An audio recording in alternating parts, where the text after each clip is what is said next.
क्या वैज्ञानिकों को मिल चुकी है संजीवनी बूटी? यह स्क्रीनशॉट देखिए जो आपकी स्क्रीन पर है। इसमें साफ साफ लिखा है the Leh based lab of the defence research and development organisation DRDO।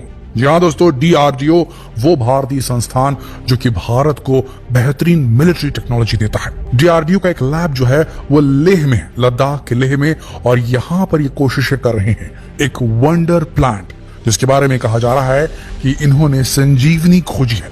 संजीवनी पर ये 1 दशक से ज्यादा समय से रिसर्च कर रहे हैं। तो क्या निकलकर सामने आया DRDO की इस रिसर्च में? क्या वैज्ञानिकों ने वाकई में रामायण कालखंड में वर्णित संजीवनी बूटी को खोज निकाला है? क्या आज के मॉडर्न एरा में संजीवनी बूटी बची है या विलुप्त हो चुकी है?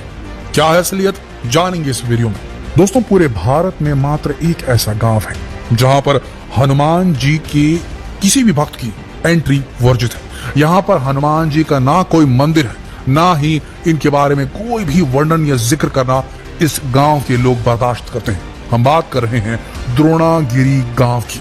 कुछ महज 40-50 घरों का एक ऐसा प्राचीन गांव है जहां पर सिर्फ साल के 3 महीने जाकर लोग रहते हैं। सिर्फ 3 महीने लोग रहते हैं, बाकी पूरे 9 महीने ये पूरा जो गांव रहता है यह बियाबान सुनसान रहता है, क्योंकि पूरा गांव बसा है द्रोणागिरी पर्वत पर।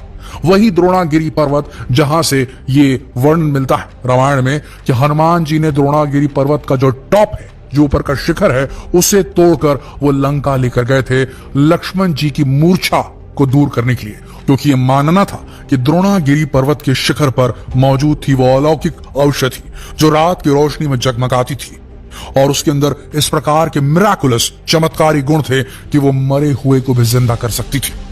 तो यहां बात हो रही है उसी द्रोणागिरी पर्वत की, और उसी द्रोणागिरी पर्वत पर बसे एक गांव जिसका नाम है द्रोणागिरी गांव, वहां की, जहां साल के 12 महीनों में सिर्फ 3 महीने ही इंसान रह सकते हैं, बाकी 9 महीने वहां पर बर्फ पड़ती है, मौसम बहुत प्रतिकूल रहता है, तो लोग अपने पुश्तैनी गांव को छोड़कर वापस आ जाते हैं, दूसरी जगहों पर रहते हैं।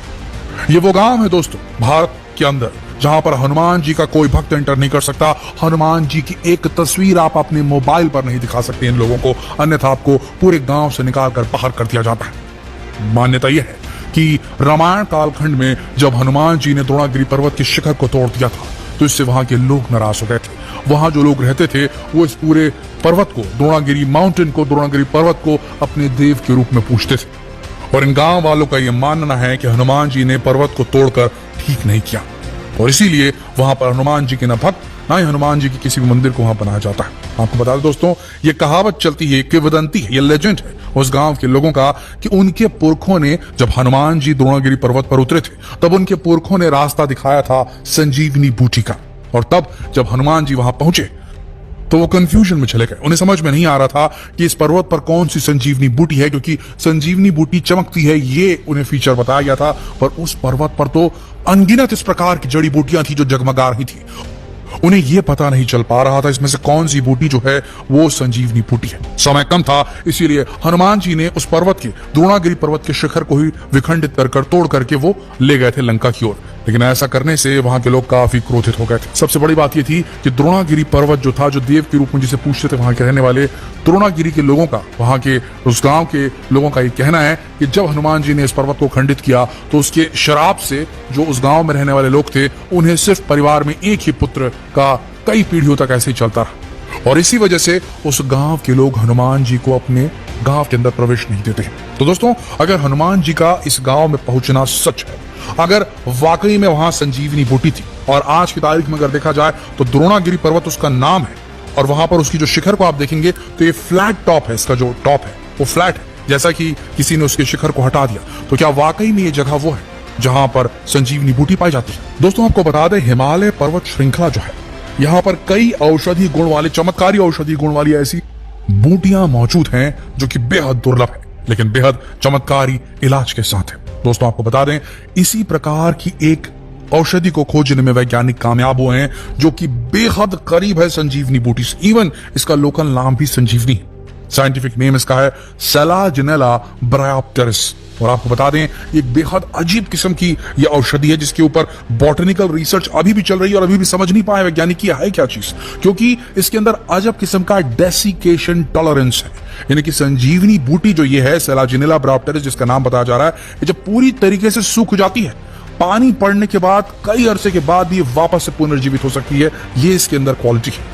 यह बताया जाता है इसके अंदर एंटीऑक्सीडेंट प्रॉपर्टीज होती हैं। कई स्टडीज में यह रिसर्च किया गया कि इनके अंदर एंटीऑक्सीडेंट गुण पाए गए जो कि ऑक्सीडेटिव स्ट्रेस को कम करते हैं और बहुत सारी जो क्रॉनिक डिसीजेज रहती है, लंबे समय की जो बीमारियां रहती हैं, उसमें मदद करते हैं। इस जड़ी बूटी के अंदर एंटी इंफ्लेमेटरी इफेक्ट भी पाया गया है। ऐसी प्रॉपर्टीज जो शरीर के अंदर इन्फ्लेमेशन, जो कि समझ लीजिए हर रोग की जड़, आर्थराइटिस पे भी इन्फ्लेमेशन होता है और हार्ट की बीमारियों में भी कई जगह इन्फ्लेमेशन होता है। तो मेन जड़ जो है शरीर की बीमारियों की वो इन्फ्लेमेशन है। इसे रोकने के तत्व इस जड़ी बूटी संजीवनी, जिसे कि सेलाजिनेला ब्रायोप्टेरिस कहा जा रहा है, उसके अंदर मौजूद है। इवन ये भी बताया जा रहा है कि इसके अंदर पोटेंशियल एंटी कैंसर प्रॉपर्टीज हो सकती हैं। प्रिलिमिनरी रिसर्च जो हुई है पहले लेवल की, उसमें ये देखा गया है कि कैंसर को रोकने वाली, प्रिवेंट करने वाली क्वालिटीज इसके अंदर मौजूद है। सबसे बड़ी बात यह है इसके अंदर न्यूरो प्रोटेक्टिव इफेक्ट, यानी कि अल्जाइमर जैसी डिसीज जो दिमाग की नसों पर असर करती है, उसको ठीक करने की काबिलियत इसके अंदर है। न्यूरो डिजेनरेटिव डिसीज को रोकने की इसके अंदर काबिलियत मौजूद है।